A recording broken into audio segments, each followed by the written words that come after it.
안녕하세요. 오늘은 제가 최근에 읽은 책들을 소개해 보려고 해요. 1월부터 현재 2월까지 읽은 책들을 한번 소개해 보려고 합니다.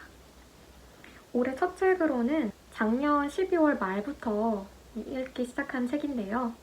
양기자 작가님의 천년의 사랑이라는 책이에요. 이 소설은 장편 소설이고 간단하게 여자 인희라는 인물이 등장하고 그리고 남자 인물 성하상이라는 인물과 김진우라는 인물이 등장을 해요. 그래서 인희라는 인물이 굉장히 기구한 인생사를 지닌 인물이에요. 기억도 못하는 갓난아이 시절에는 부모로부터 버림을 받아서 고아원에서 자라고요. 고아원을 나온 이후로부터는 혼자 한 몸을 건사하기 위해서 정말 악착같이 일해온 인물이에요. 인희라는 인물을 좀 잘 드러내는 대목이 있는데 힘이 없어 남의 짐이 된다는 것은 그녀가 가장 혐오에 맞지 않는 최후의 비참함이다. 그러니까 이 인물이 누군가의 무조건적인 사랑과 절대적인 지지를 받으면서 커온 인물이 아니다 보니까 자기 자신이 무력해지는 상황, 내가 누군가에게 짐이 되고 뭔가 보탬이 되지 못하는 상황을 견딜 수가 없는 거예요. 이 성하상이란 인물은 산에서 인희를 마주친 후로부터 인희가 운명의 상대라는 걸 깨닫는 거예요. 인희의 지갑을 이 성하상이 찾아주게 되는데 인희 주민등록증에 적힌 인희의 주소를 보고 인희의 집으로 막 사랑 고백 편지를 보내기 시작해요. 그대는 내 삶에 변치 않는 주인이지만 그대에게는 아무것도 원하지 않겠습니다. 엄청 절절한 사랑 편지죠. 그냥 정말 산에서 우연히 스치듯이 만난 이후에 이제 쓴 편지예요. 김진우라는 남자는 인희가 일하는 직장 상사가 소개시켜준 남자예요. 교사 출신 부모님의 반듯하게 자란 청년인데 이 김진우라는 남자와 성하상이라는 남자 중에 인희가 어떤 선택을 할지, 그래서 인희의 인생은 어떤 식으로 변화할지를 좀 지켜볼 수 있는 소설입니다. 한 인간의 인생을 좀 다루고 그 인생에서 맛보는 다양한 희노애락과 인간 내면의 고통을 다루는 그런 문장들이 곁들여진 로맨스 소설을 원하신다면 이 천년의 사랑을 권해드립니다. 그리고 제가 두 번째로 읽었던 책은 밀리의 서재로 읽었던 책이에요.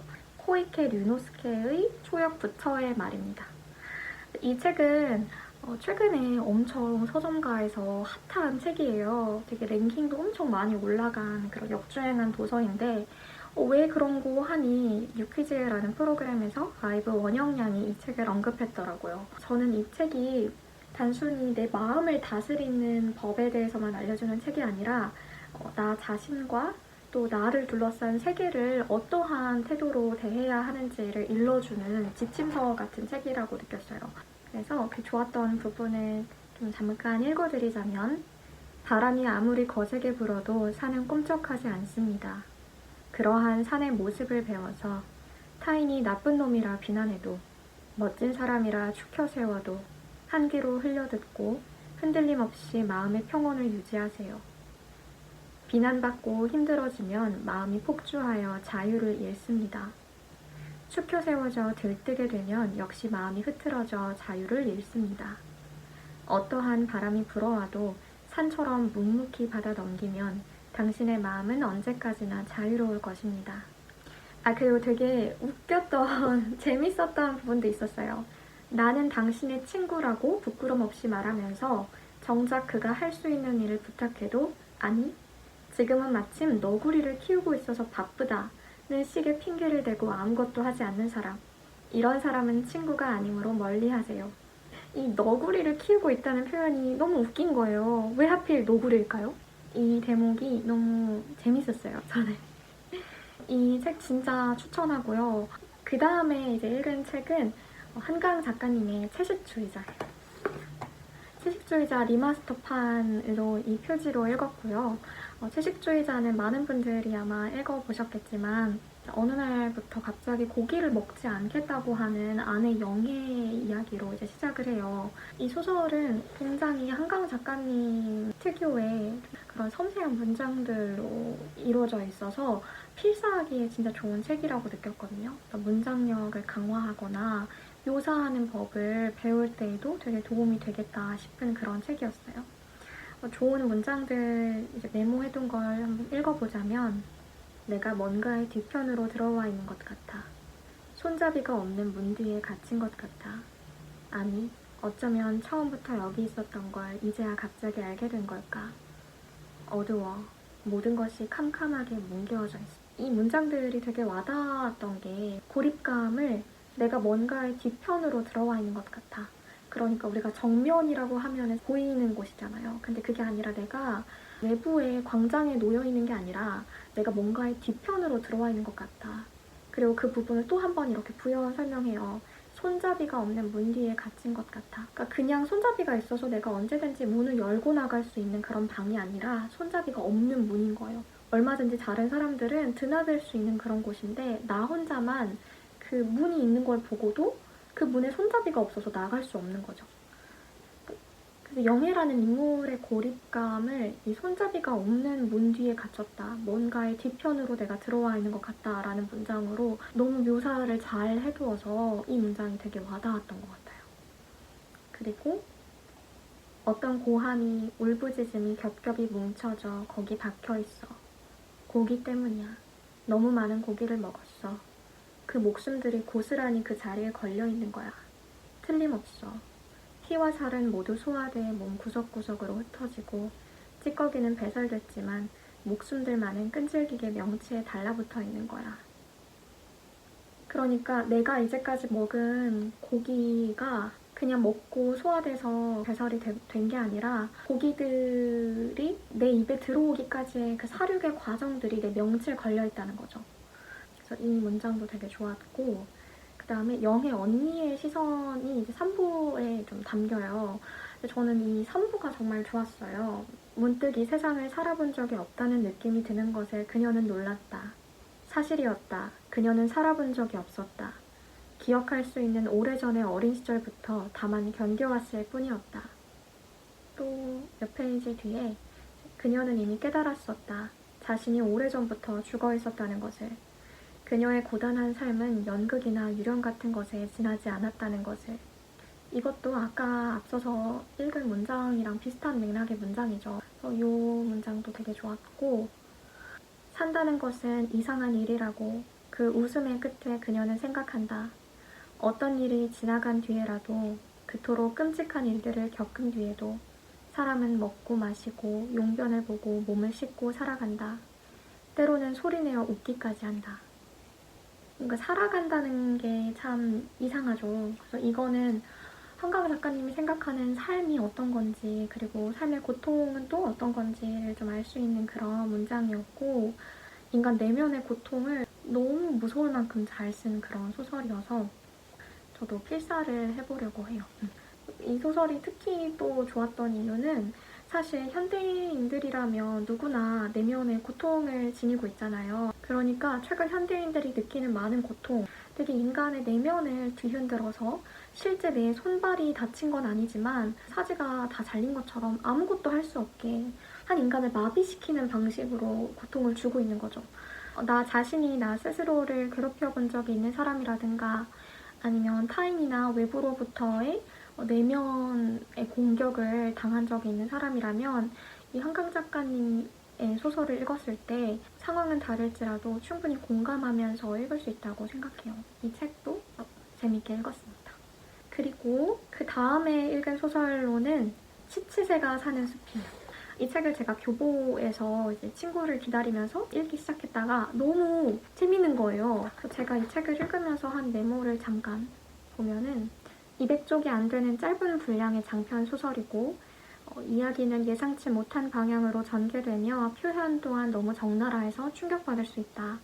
이 소설은 현재의 나와 20년 전 14살의 나가 맞물리고 교차하면서 진행된다. 20년 전 가정에서 방치된 채로 자란 나, 이 치치림이라는 인물은 중학교라는 새로운 폭력의 현장에 진입한다. 우연과 의도가 뒤범벅된 폭력을 행하거나 당하길 반복하면서 나는 악몽 같은 10대를 통과한다. 후반부로 갈수록은 거친 풀숲을 헤치면서 빠르게 달려오듯이 그렇게 읽었어요. 그 어떤 말도 사실 이 이야기에 대한 스포일러가 될 수 있기 때문에 줄거리에 대한 설명은 최대한 안 하려고 여기에서 마치려고 하지만 그래도 혹시 모르니까 그래도 주의사항을 말씀드리자면은 성적인 트라우마가 있거나 적나라한 묘사를 견디기 어려울 것 같다 싶으신 분들은 이 책을 권하지. 이에르노의 그들의 말 혹은 침묵이라는 소설도 막 중학생이 되나? 아무튼 그 인물도 10대인 여자 인물이 나와요. 그래서 뭐 나 같은 불효의 인간은 나 혼자인 것 같다. 남자애들은 다 싫다. 학교에서는 뭐 이런 일들이 일어나고 있는데 나는 너무 못생겼고 약간 이런 식으로 청소년기의 그 중심, 그 가운데에 있는 심리를 되게 잘 담은 그런 소설이에요. 그래서 저는 이 소설을 읽으면서 아니 에르노의 그 소설도 생각이 났고 김사과 작가님의 소설도 생각이 났어요. 그리고 그 다음으로는 서울 오아시스 김채원 작가님의 첫 단편집이에요. 표지가 너무 예쁘거든요.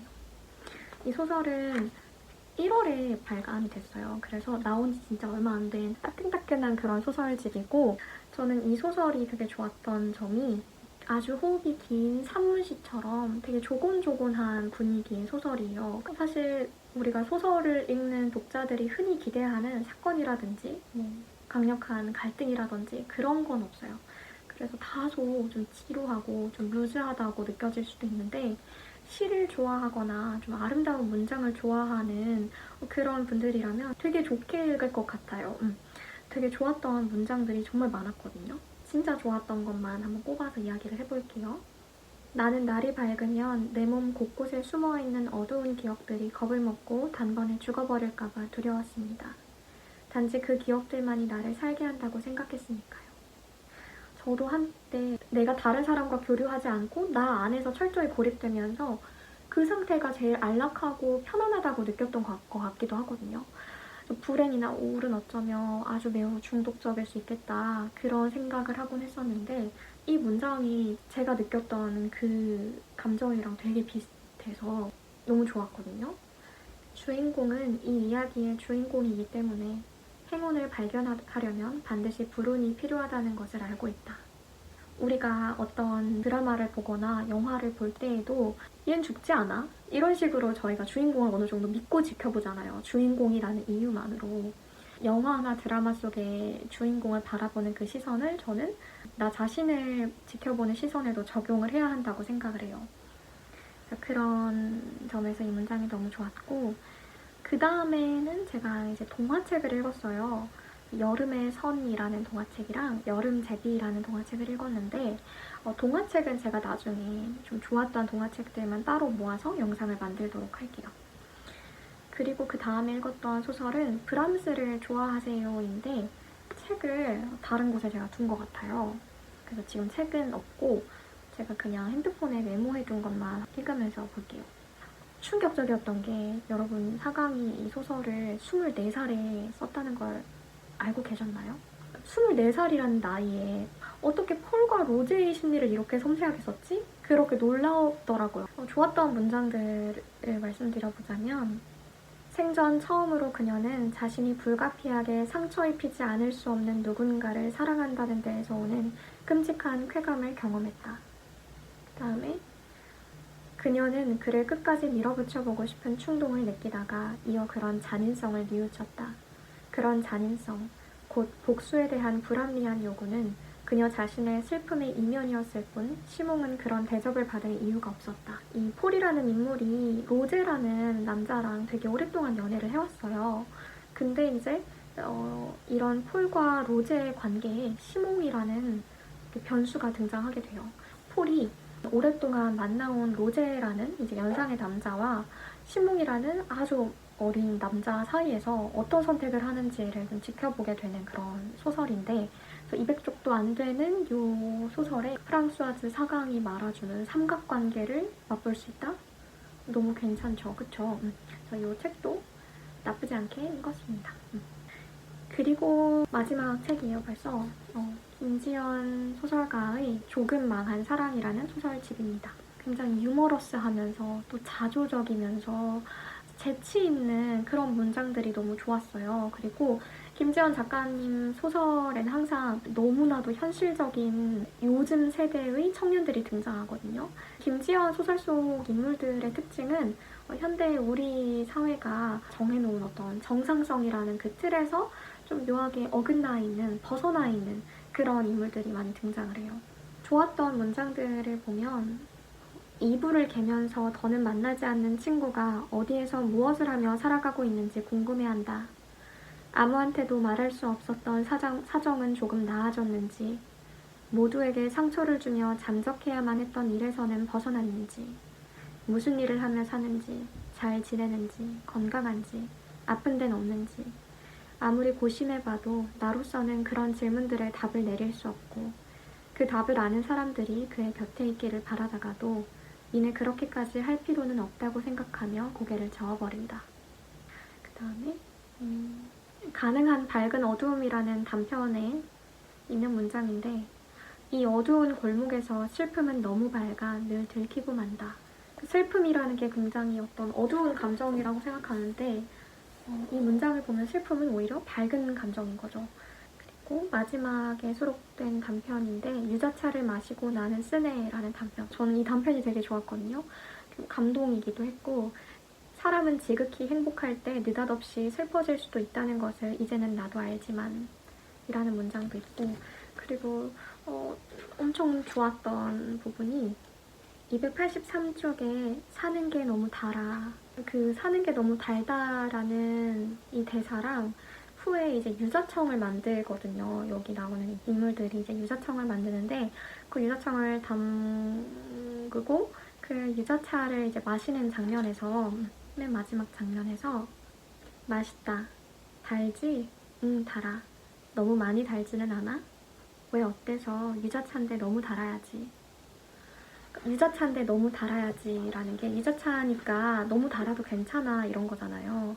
이 대목을 읽으면서 저는 약간 김지원 작가님이 제 앞에서 사는 게 너무 달아도 괜찮아, 유자차가 당연히 너무 달아도 되듯이 사는 것도, 인생도 너무 달아도 괜찮은 거야 라고 말해주는 것 같이 느껴졌어요. 그래서 저는 개인적으로 다른 단편들도 너무 재밌게 읽었지만 이 마지막 단편이 가장 좋았어요.